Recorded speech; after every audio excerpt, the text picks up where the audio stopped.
My name is Joanne Carrol, and I'm Executive Director of Trans Advocacy Pennsylvania, which means I'm a woman of transgender experience, but I also make a point to say I'm also an unapologetic follower of Jesus Christ. Okay, awesome. And can you tell me a little bit more about the organization? We're a Commonwealth-wide group.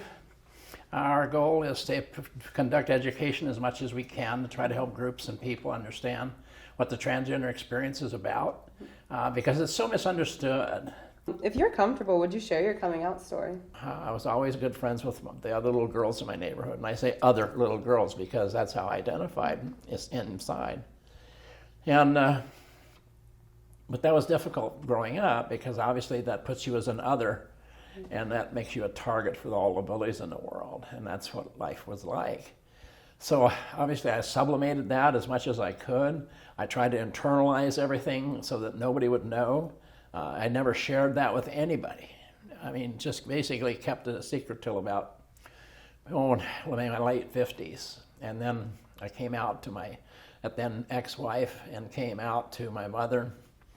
And the reception from my mother was through the roof. It was awesome. It was like, I said, well, so why didn't you tell me about this before? And I said, Mom, you don't understand. There's guilt that comes with this. And she says, why would you feel guilty about something you're obviously born with? And I lost it.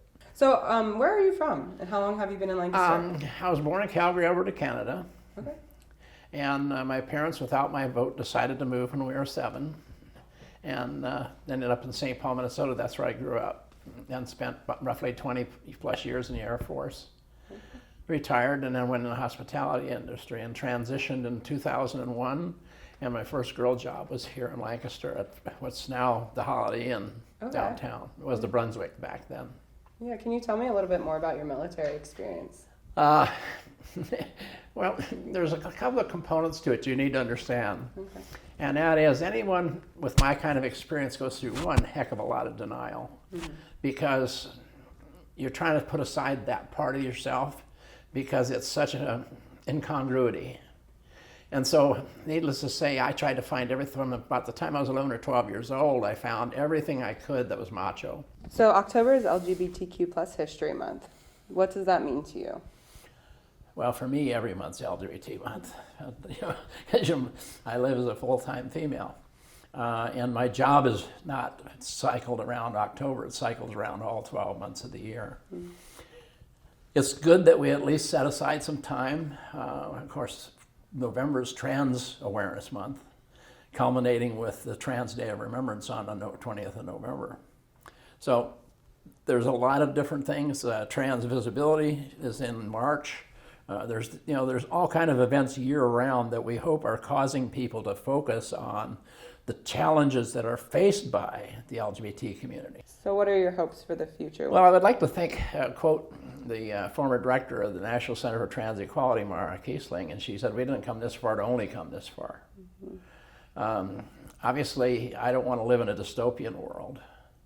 I realize utopia is not probably likely, but we can certainly improve to where people aren't being subjected to second-class citizenship.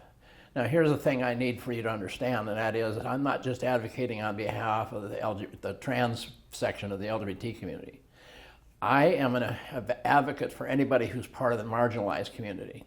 That can include people of color, that can include Latinx, it can be people with handicaps or disabilities, people on the economic fringes of the society. Anybody who hasn't got full citizenship is who I'm an advocate for. I guess I would ask people to be a little more understanding, and that's really hard in today's political climate because it's more about winners and losers. It's more about zero sum.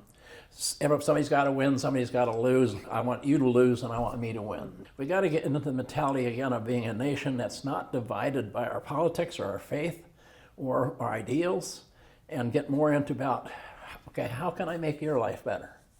If you'll help me, I'll help you.